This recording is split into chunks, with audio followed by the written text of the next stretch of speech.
Bien, vamos a hablar con Alfredo Blanco, economía. Estamos 5 días, ¿no? Estamos a 4 días. 4 días. Fonseca. Pero permítame que antes le desee feliz día de la lealtad, que se olvidó usted. Hoy es el día de la lealtad. Debe ser un problema para el peronismo saber a quién son leales. ¿De qué lealtad? El día de los peronistas.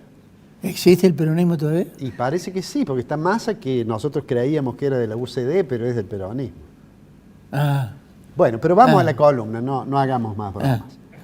Recién mencionabas, sorprendido, esto de que no se saben los precios. Exacto. Que es un típico elemento que surge como consecuencia de entrar a un régimen de inflación muy alta. Se distorsionan los precios relativos y además desaparecen las señales. Uno no sabe realmente, cuando va y compra algo y pregunta el precio, no sabe si eso es caro o barato, porque ese es un elemento propio de las situaciones inflacionarias.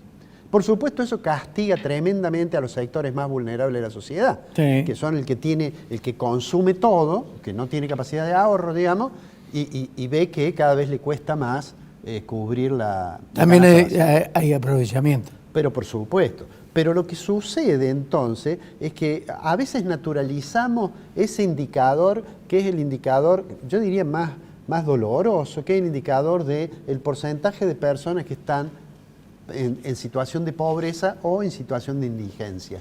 Y lo que explica eso es que cuando hay inflación, ha salido el índice el jueves pasado, nadie piensa, porque hemos naturalizado, que ese indicador lo que muestra es que nuevas personas son arrojadas a la situación de pobreza. Así es. ¿Por qué? Porque la inflación es como una especie de indicador sintético de los desequilibrios que tiene la economía.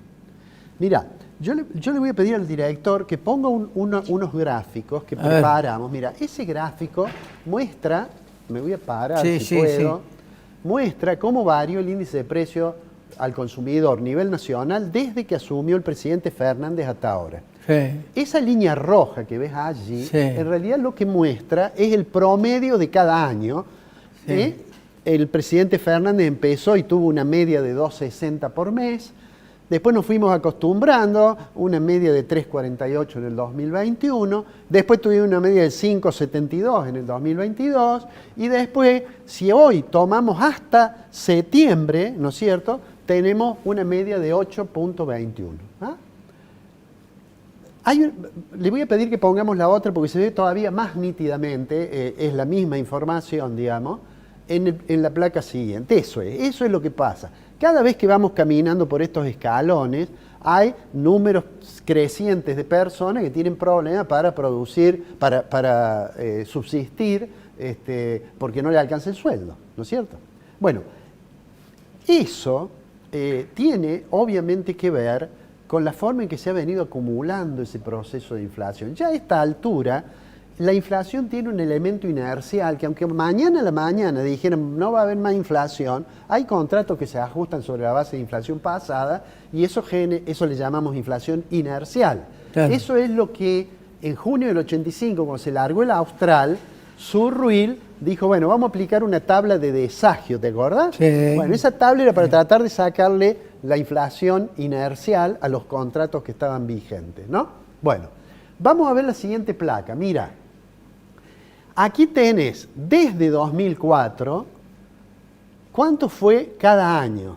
Mira, 2004, 2005, 2006, 2007, ese periodo que la economía creció mucho, que el tipo de cambio era alto, bueno, teníamos una inflación que estaba en el año en dos dígitos. Bueno, después viene 2009, a partir de 2011, que es cuando Argentina deja de crecer, en Argentina deja de generarse empleo privado formal, comienza cada vez a acelerarse más la inflación. Bueno, bajó un poquito 2015, pero después nuevamente sube. Cuando llegó el presidente Fernández, Macri le dejó una inflación del 54% en ese año. Este año, esto que está acá, que dice REM, septiembre 23, es el relevamiento de expectativas de mercado que hace el Banco Central, donde le pregunta a un grupo de investigadores, consultores, bancos, le dice, bueno, ¿cuánto cree que va a ser este año? Bueno, ellos creen que este año va a llegar al 181%. Digo, eso sin lugar a dudas, le pega a la población de una manera terrible. ¿Eh? Uno podría decir, bueno, sin embargo, yo lo escucho al ministro que es candidato, Sí. da la impresión que no le preocupa demasiado esa realidad, ¿no? O quizás lo que vendría a ser equivalente es que habla como si no tuviera ninguna responsabilidad. Así es. Y en realidad todos tienen responsabilidad, los que han tenido diseño de política económica tienen responsabilidad en qué nos pasa. Mira, la placa siguiente, vamos a ver de los últimos presidentes. Esa fue la tasa de inflación que tuvo Kirchner durante 2004-2007 como promedio, media simple anual, 10,8. Cristina tuvo 21,8 y tuvo después 30%. Sí. ¿Ah? Macri, que pensó que iba a ser fácil, tuvo 40%. Vos sabés que hasta acá, yo suelo hacer una broma cuando doy las charlas, que digo que todos los economistas soñamos con tener una ley, ¿viste?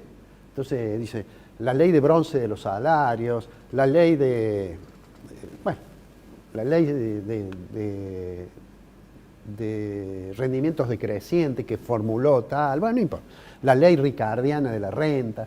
Entonces yo decía, podía tener una ley que diga que cada presidente sube en su mandato 10 puntos la media de inflación. Sí, es cierto. ¿Qué es esto? Sí. Pero yo no sabía, esto lo planteaba el año pasado con el cierre de la Jornada Internacional de Finanzas Públicas, yo no sabía que venía Fernández.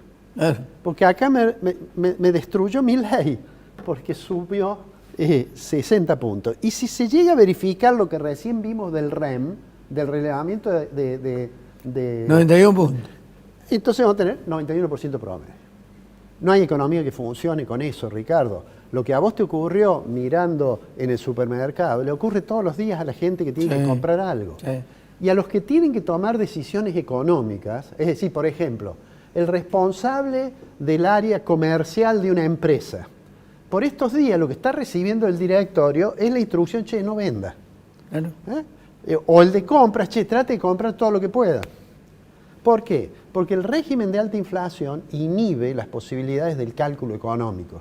Y eso después trae como consecuencia que caen los niveles de inversión y bueno, la economía deja de crecer y estamos en este periodo. Yo ayer lo escuchaba al presidente de la Cámara de Comercio de Córdoba, el doctor Viale, que le preguntaban, bueno, ¿cómo fue el Día de la Madre? Y dice, bueno, vendimos más que otros días, pero menos de lo que esperábamos. ¿Por qué? Porque la economía, y nosotros lo dijimos ya hace varios programas, iba a entrar en un régimen de alta inflación con caída del nivel de actividad. Sí. Eso que le solemos llamar esta inflación, ¿no es cierto? Bueno, para no terminar demasiado deprimidos, el domingo hay elecciones, el lunes va a haber más certidumbre que hoy, sí. Porque un rasgo que nos atormenta es la incertidumbre sobre lo que va a pasar, a pesar de que hemos hablado a veces de los escenarios posibles. Bueno, el lunes vamos a tener más certidumbre y el martes veremos si nos va mejor o peor después de conocer el resultado electoral. ¿Vos decís certidumbre? Va a haber más certidumbre. Sí. Sí, sí. Aunque sea de pánico, pero va a haber más certidumbre. Claro, porque en realidad hay que ver hasta qué punto es la certidumbre, ¿no? Que sí. Si no se transforme en incertidumbre.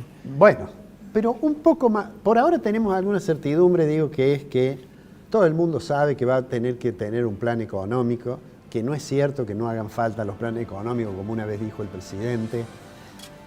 Todos saben de que la inflación es un impuesto terrible, sobre todo para los sectores de ingresos fijos, de manera tal que algunas pequeñas certidumbres tenemos. Esperemos tener más el lunes, Fonseca.